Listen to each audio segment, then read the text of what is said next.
আলাইকুম, শাহিনা জান্নাত blog channel থেকে সবাইকে স্বাগতম। তো আজকে আপনাদের সাথে দারুণ একটা রেসিপি নিয়ে আসলাম।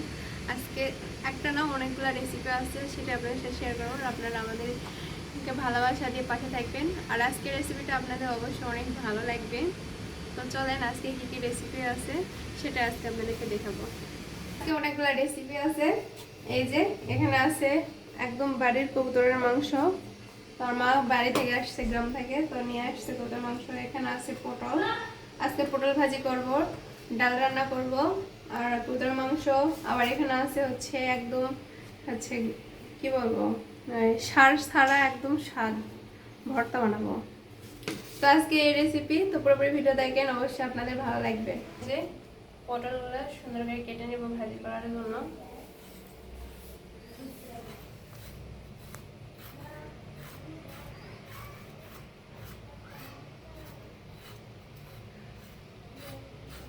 এরকম করে বটির উল্টা পিঠ দিয়ে ছিলে নিলে ভালো হয়।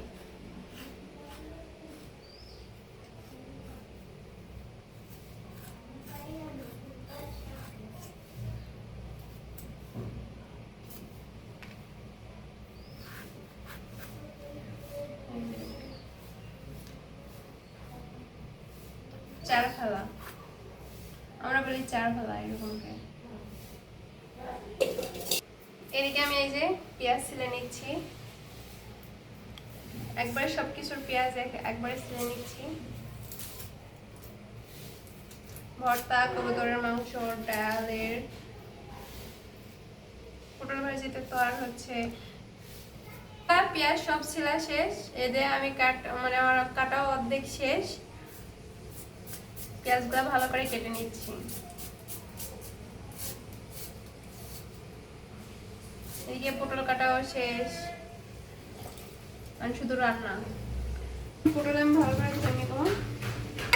পটল তো সব কেটে নিচ্ছি, এই যে এরকম করে চার ফালা। এই যে পটল ধোয়া শেষ, এখন আমি কবুতরের মাংসগুলো ভালো করে ধুয়ে নেব। পানি গরম কি তাই আমি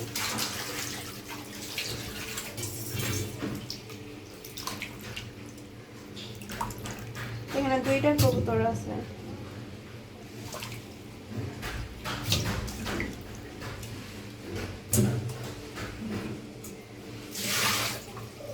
আজকে সবগুলো একদম কেমিক্যাল ছাড়া, কি বলবো, সবগুলো দেশি।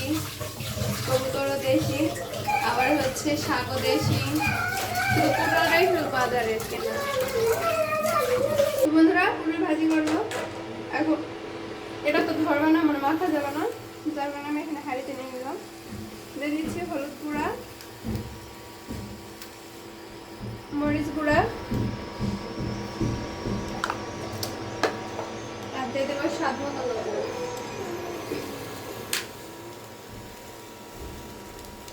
স্বাদ মতো লবণ এখন দিয়ে ভালো করে মেখে দেবো।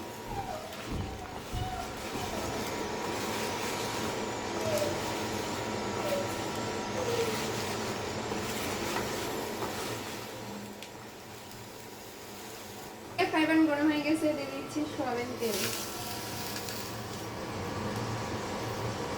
গরম হয়ে গেছে, দিয়ে দিচ্ছি পটল।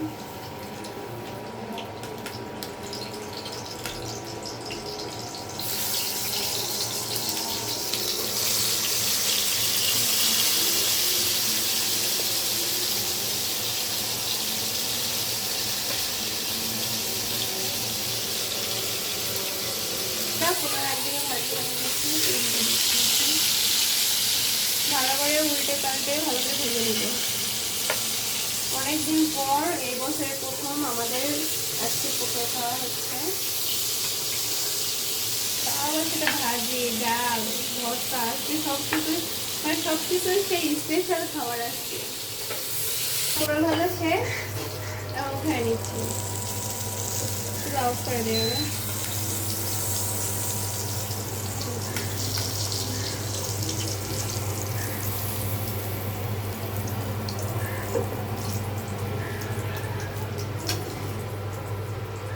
এদিকে আমি আবার হচ্ছে কবুতরের মাংস রান্না করবো। এখানে হাঁড়ি উঠাই দিচ্ছি, হাঁড়িটা একটু তাতে নেই। হাঁড়ি গরম হয়ে গেছে, আমি দিয়ে দিচ্ছি তেল।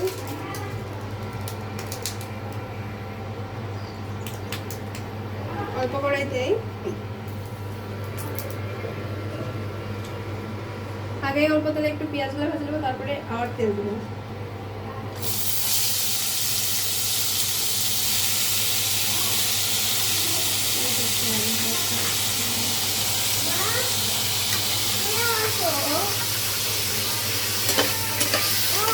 রান্না করতে করতে এদিকে আমি আবার ছোলা বসাই দিয়েছিলাম আগেই, তো সেটা কি অবস্থা দিতে হবে। এদিকে ছোলা হচ্ছে,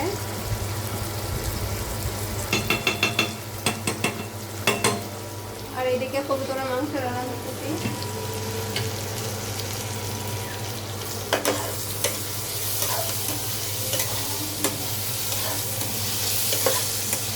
ভালো করে ভেজে নিলাম তেলে। আর এখানে দিয়ে দিচ্ছি গরম মশলা, দিয়ে দিচ্ছি দারচিনি, আর হচ্ছে এখানে দিয়ে দিচ্ছি এই যে সাদা এলাচ, দিয়ে দিচ্ছি 2টা তেজপাতা।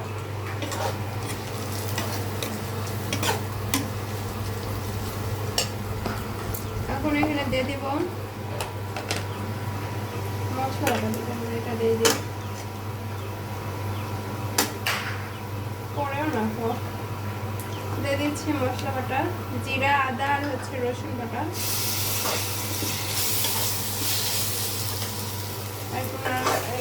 আগে তো তেলে রেখে একটু ভেজে নেব।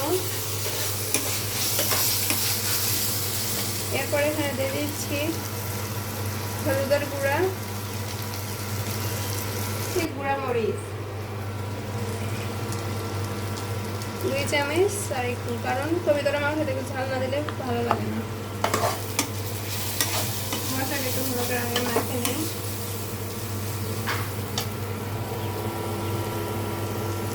এরপর এখানে দিয়ে দিচ্ছি স্বাদ মতো লবণ,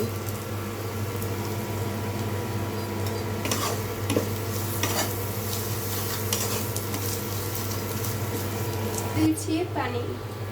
পেঁয়াজগুলো ভালো করে কষে দিব, মশলা পেঁয়াজ এই সব মশলা যেগুলো দিচ্ছি সব মশলাগুলো নিয়ে ভালো করে কষাই নেব। পেঁয়াজটা কষাই নিচ্ছি, কষাই নেওয়া শেষ।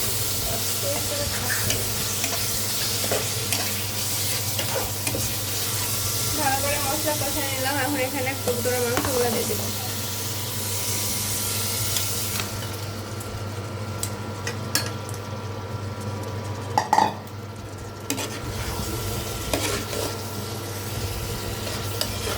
পানি ছাড়াই আগে এটা ভালো করে কষাই নেবে, আর ভালো ভাজার মতো করে, তারপরে এখানে পানি দিবে।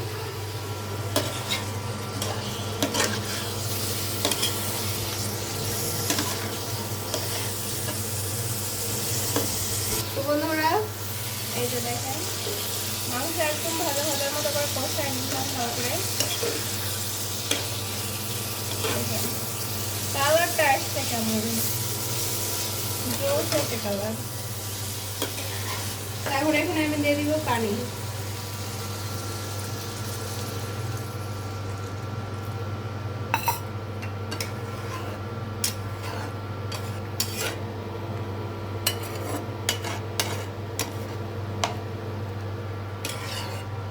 পানি দিয়ে নিছি। এখন এখানে আমার ঢাকনা দিব না, কারণ ঢাকনা দিলে যে কবিতরার যে একটা গন্ধ হয় সেটা মানে হবে না। ঢাকনা দিলে ওটা গন্ধ থেকে যায়, আর ঢাকনা যদি আমি খুলে রাখি তাহলে বাতাসে সব গন্ধগুলো চলে যাবে। শুধু এটা মানে তখন একটু কবুতরার মাংসটা খেতে আর বেশি টেস্ট হবে। তাই আমি ঢাকনা দেবো না, এর মধ্যে আমি ভালো করে কষাই নেব একদম। কি কালারটা না আসছে, তো মাংস প্রায় হয়ে গেছে, শেষ একদম মাখা মাখা কবুতরার মাংস। এরপরে এখন আমি রান্না করব শাক ভর্তার জন্য। শাক আগে ভাজি করে নিব, তো শাকটা আগে ধুয়ে নিতে হবে। শাক সেটা কাটা রাখছিলাম আরো আগে সকালে, তারপরে এটা ভর্তা বানাবো, ধুয়ে নিচ্ছি। বন্ধুরা ওইরকম ধুয়ে দেখলাম যে শাকের অনেক প্রচুর বালু আছে, যার কারণে পানি ছাড়া দিয়ে ভালো করে ধুয়ে নিচ্ছি।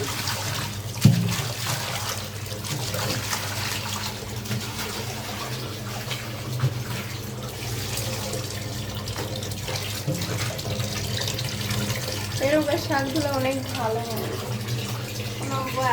কোনো ময়লা বা গাড়ি থাকলে নিচে পড়ে যায়, আর উপরে শুধু শাক খাইতে থাকে।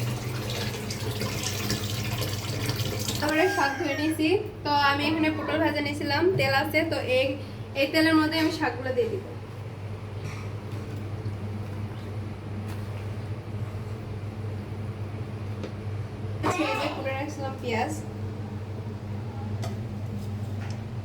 পেঁয়াজ দিয়ে দিলাম, চুলা রং করে দিয়ে আগে এটা ভালো করে সিদ্ধ করে নেব। দিয়ে দিচ্ছি এই যে স্বাদ মতো লবণ, যাতে শাকটা একটু লবণ যদি শাকের দেওয়া হয় তাহলে স্বাদ কিন্তু একদম কমে আসে, আর শাকের থেকে প্রচুর পানি বের হয়ে, যার কারণে আমি পানি দিই। শুধু শাক ভর্তা, আলু কিন্তু দেয়নি কো। আজকে শুধু পেঁয়াজ, রসুন, কাঁচামরিচ, আদা কুচি আর হচ্ছে শাক, এই কয়টা ভর্তা বানাবো। আলু কিন্তু আজকে দেয়নি, শুধু শাক ভর্তা আজকে। একদম সবুজ সবুজ ভাবে খেতে অনেক ভালো লাগে। এই যে শাক একদম কমে আসছে, এখন এখানে দিয়ে দিব গুঁড়া হলুদ,